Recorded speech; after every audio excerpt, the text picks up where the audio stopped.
Hello दोस्तों, आप सभी का स्वागत है आपके अपने YouTube channel NCERT online classes में। और आप सभी विद्यार्थियों का एक बार फिर से इस एनसीईआरटी के ऑनलाइन प्लेटफॉर्म में स्वागत एवं अभिनंदन है। तो आज हम देखने वाले हमारे जो पाठ्य पुस्तक है आरोह भाग 2 क्लास 12वीं की जो है, उसमें जो सेकंड चैप्टर है वो हमने कंप्लीट कर लिया था। सेकंड चैप्टर का अभ्यास प्रश्न और व्याख्या कवि परिचय जो है वो हमने कंप्लीट कर लिया है। उसके वीडियो की लिंक आपको प्लेलिस्ट में मिल जाएगी, वहां पर जाके आप वीडियो देख सकते हैं। और आज हम देखने वाले जो हमारे सेकंड चैप्टर आलोक धनवा पतंग के जो अन्य महत्वपूर्ण जो क्वेश्चन है, मोस्ट इम्पोर्टेंट क्वेश्चन है आपकी बोर्ड एग्जाम की दृष्टि से।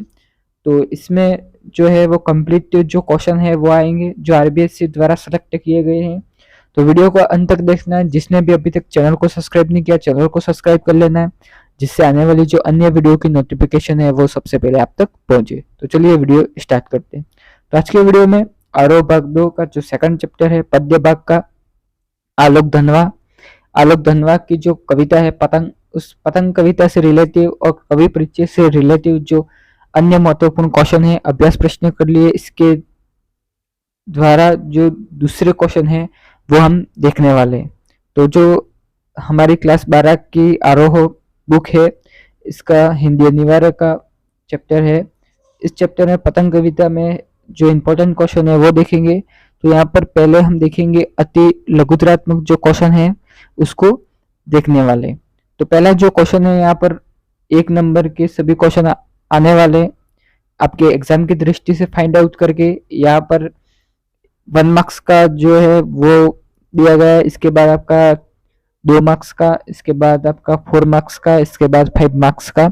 इस तरह का क्राइटेरिया रखकर इस वीडियो को बनाया गया है।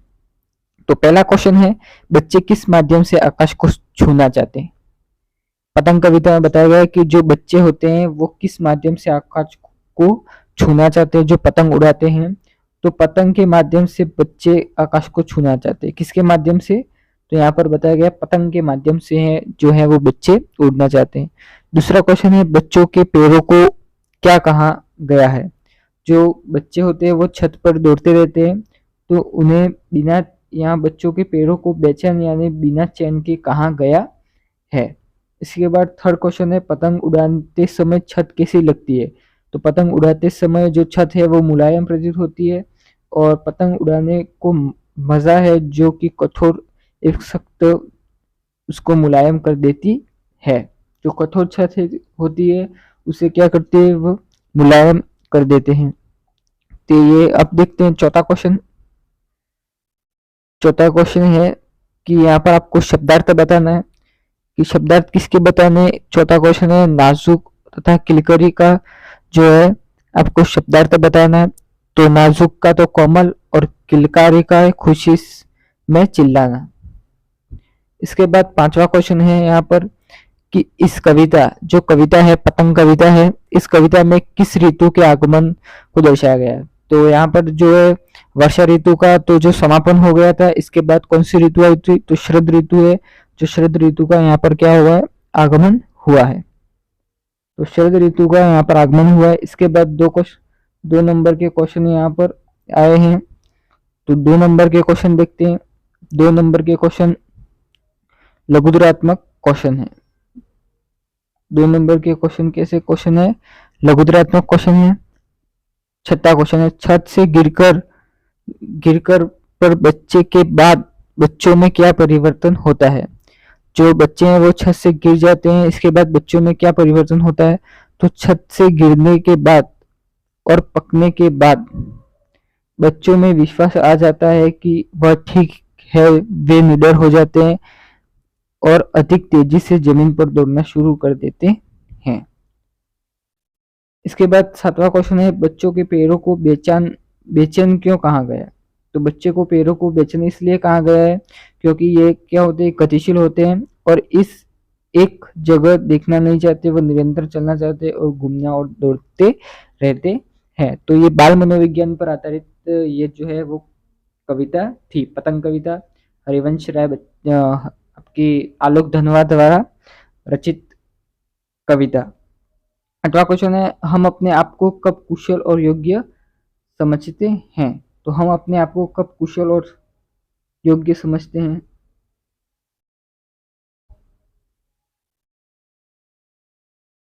तो यहाँ पर दे रखा है, जब हमारे पास कठिनाइयाँ होती है और हम उनसे लड़ जाते हैं और उन चुनौतियों का सामना करते हैं, तो हम स्वयं को योग्य और कुशल महसूस करते हैं। इसके बाद 9वां क्वेश्चन है, पतंग के उड़ने के साथ साथ क्या उड़ता है?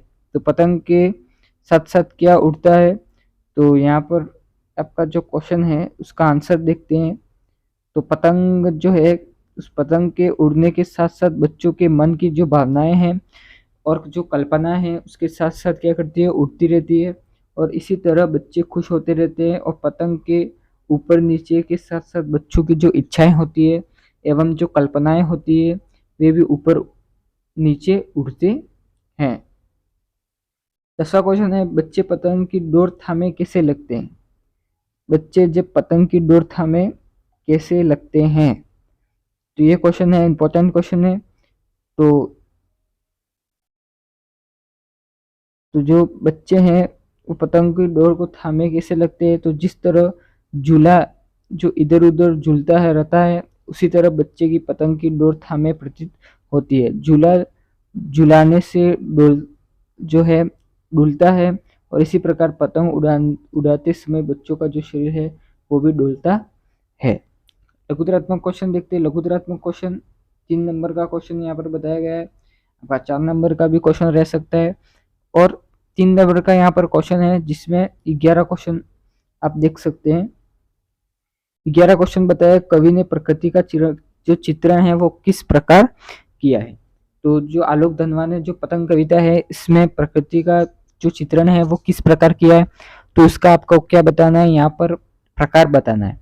तो प्रकार बताना है, इसके लिए कवि ने प्रकृति का बहुत ही सुंदर और अद्भुत चित्रण किया है और इस भावना से जुड़कर बच्चों की इच्छा, प्रेम, स्नेह, कल्पना ने प्रकृति के साथ साथ उनके संबंध का बहुत सुंदर चित्रण है वो कवि ने किया है।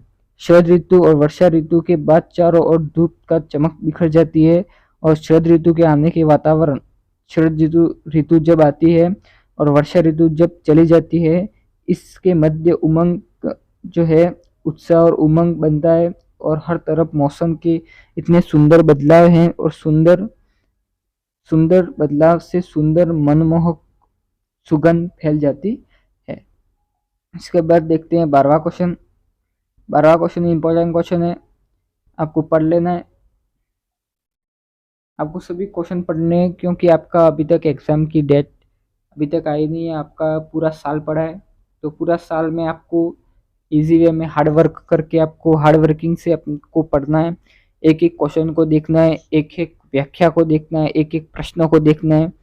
तो पेशेंस बनाकर वीडियो को अंत तक देखते रहें, तो आपको जो क्वेश्चन है वो इसमें इजी वे में समझ में आ जाएंगे। 12वां क्वेश्चन है, कवि ने पतंग के लिए किस प्रकार के विश्लेषणों का जो है वो प्रयोग किया है? तो आपको पता होगा कि विश्लेषणों का प्रयोग जो है वो कवि ने जो पतंग के बारे में बताया था कि वह कितनी हल्की होती है और कितनी नाजुक होती है और वह जो है वो कितनी पतली कागज से बनाई जाती है और वो हमेशा बहुत सारी इच्छाओं से आकाश में उड़ने के लिए तैयार होती है।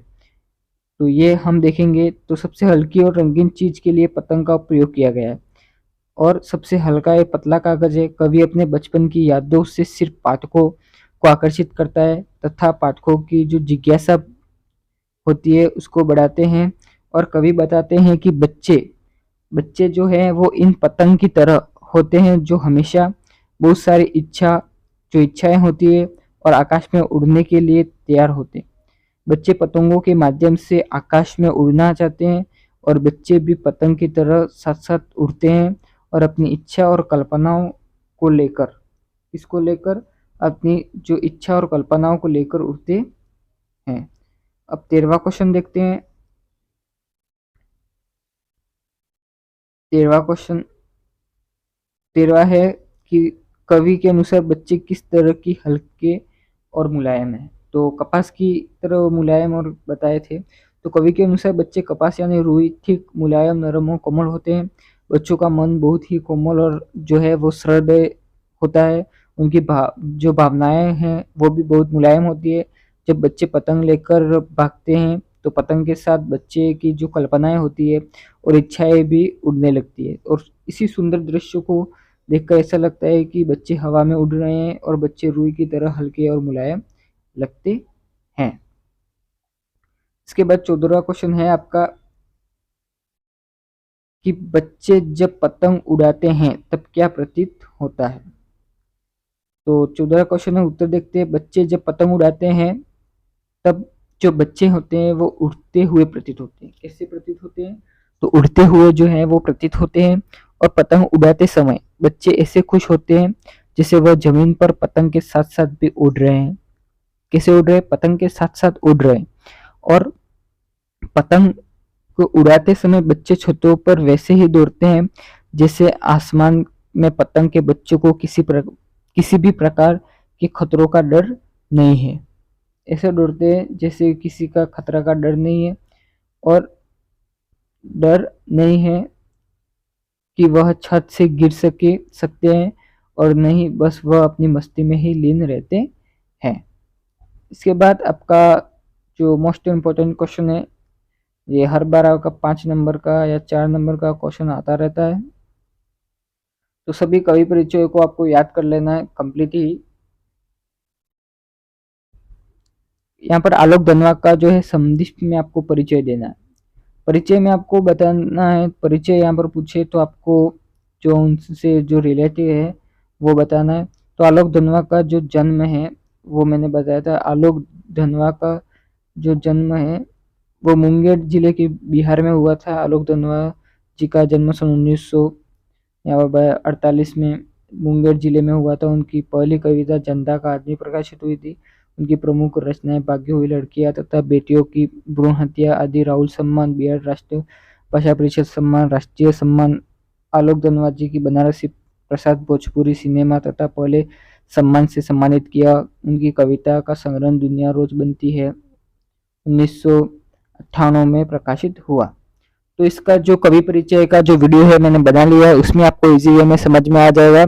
इसमें आपका कंप्लीट डिटेल में बताया गया है, उसमें आपको कुछ करना नहीं है। जिसे वीडियो को पूरा देखना है आपको, कंप्लीट ही आपका जो कवि परिचय है वो उसी वीडियो में आपका हो जाएगा। आपको याद करने की जरूरत नहीं रहेगी। तो इस वीडियो को आप देख सकते हैं, प्लेलिस्ट में जाकर हिंदी कंपलसरी की जो प्लेलिस्ट है उस पर क्लिक करके आपको नीचे स्क्रॉल करना है। जैसे नीचे स्क्रॉल करेंगे तो आपके सामने जो हिंदी अनिवार्य की जो क्लास है वो आपको दिख जाएगी, तो वहां पर जाके आप क्लास को देख सकते हैं। इसके बाद यहाँ पर क्वेश्चन है 16वां क्वेश्चन कि जो कविता पतंग है उसका जो सारांश है वो आपको बताना है। तो सारांश में क्या है, सारांश देख लेते हैं। तो जो कविता पतंग है, कविता कौन सी है? पतंग कविता। तो पतंग कविता में कवि ने बच्चों की भावना, इच्छाओं की कल्पना को बहुत ही सुंदर और आकर्षक चित्रण किया। यही कविता पढ़ते समय पाठक की बचपन की याद ताजा हो जाती है। कवि कहते हैं कि पतंग बच्चों के रंगीन सपने का जो परिचायक, कवि कहते हैं कि बच्चे पतंग के सहारे अपने सपनों की उड़ान भरते हैं। और इसी कविता में वर्षा ऋतु के बाद आने वाली जो शरद ऋतु होती है उसका उमंग और वातावरण का जो सुंदर चित्रण है और जो वर्णन है वो कवि ने किया है। और बच्चे पतंग उड़ाने के लिए गलियों, छतों पर ऐसे दौड़ते हैं जैसे उन्हें गिरने का डर हो ही नहीं। जब वह कभी गिर जाते हैं तो बचते हैं और उनके मन में विश्वास और बढ़ जाता है। अब देखते हैं 17वां क्वेश्चन। 17वां क्वेश्चन है यहाँ पर कि सबसे तेज बौछारे गई भादो गया, तितलियों की इतनी नाजुक दुनिया, ये आपको व्याख्या करनी है। ये डैश डैश बताया गया है, पूरी व्याख्या करनी है। तो इसका जो वीडियो है वो मैंने बना दिया है, तो वहां पर जाकर आप देख सकते हैं। इसका भी वीडियो मैंने बना दिया है, तो इसका भी देख सकते हैं आप। कंप्लीट ही व्याख्या को देख लेना है, तो इसमें आपको कुछ देखने की जरूरत नहीं रहेगी। इसके बाद 19वां क्वेश्चन देखते हैं। 19वां क्वेश्चन है पतंगों के साथ साथ भी उड़ रहे हैं। कौन उड़ रहे थे?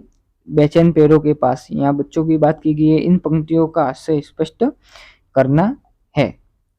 तो इन पंक्तियों से तात्पर्य है कि सभी बच्चों के मन में जो कल्पना है, इच्छा है, उसका वर्णन करते हुए कवि कहते हैं कि बच्चों के मन में भली भांति जो भावनाएं होती है वो सपने उत्पन्न होते रहते, भली भांति की भावनाएं जो सपने उत्पन्न होते रहते। और बच्चे जब पतंग उड़ाते हैं तब देवी पतंग के साथ उड़ने लगते हैं। बच्चे की कल्पना ही तथा भावनाएं भावनाएं पतंग के साथ उड़ान बढ़ते नजर आती है और उनके शरीर उमंग उत्साह की भावनाएं उनके शरीर में लचीलापन, जिसके कारण छत से गिरने से भी वो बच जाते हैं और गिरने से बचने से उसके मन में जो अधिक विश्वास हो जाता है कि वह नहीं गिरेंगे, क्योंकि जिस तरह पतंग का रुख होता है उसी तरह बच्चे भी अपने आप को मोड़ लेते हैं। इसके बाद 20वां क्वेश्चन है, अंतिम क्वेश्चन है अन्य महत्वपूर्ण क्वेश्चन के लिए आपकी बोर्ड एग्जाम 2023-24 के सेशन के लिए। तो 20वां क्वेश्चन में सबसे तेज बौछारे गई भादो गया, पतंग उड़ाने वाले बच्चों के झुंड को इस पंक्ति में काव्य सौंदर्य स्पष्ट कीजिए। तो सबसे तेज जो बौछारे गई भादो गया, पतंग उड़ाने वाले बच्चों के झुंड को, इस पंक्ति में आपको जो सौंदर्य है वो कागज का जो सौंदर्य है वो स्पष्ट करना। तो इस पंक्ति में इन पंक्ति की भाषा सरल, स्पष्ट, सहज है। उपमा अलंकार का प्रयोग किया गया और प्रायः उगने वाले सूरज की ललिमा के लिए खरगोश की आंखों के समान बताया गया। ऋतुओं का मानवीकरण किया गया, शरद ऋतु का जो है यहाँ पर प्रयोग किया गया है। तो यहाँ पर आपका जो अन्य महत्वपूर्ण का जो सेशन है वो कंप्लीट ही आपका समाप्त होता है।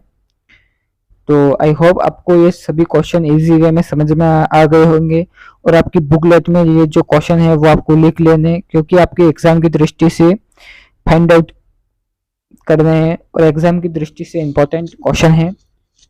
तो आज के वीडियो में इतना ही। वीडियो अच्छा लगा वीडियो को लाइक, चैनल को सब्सक्राइब कर लेना है, जिससे आने वाली जो अन्य वीडियो की नोटिफिकेशन है वो भी सबसे पहले आप तक पहुंचे। तो आज के वीडियो में बस इतना ही। Thank you.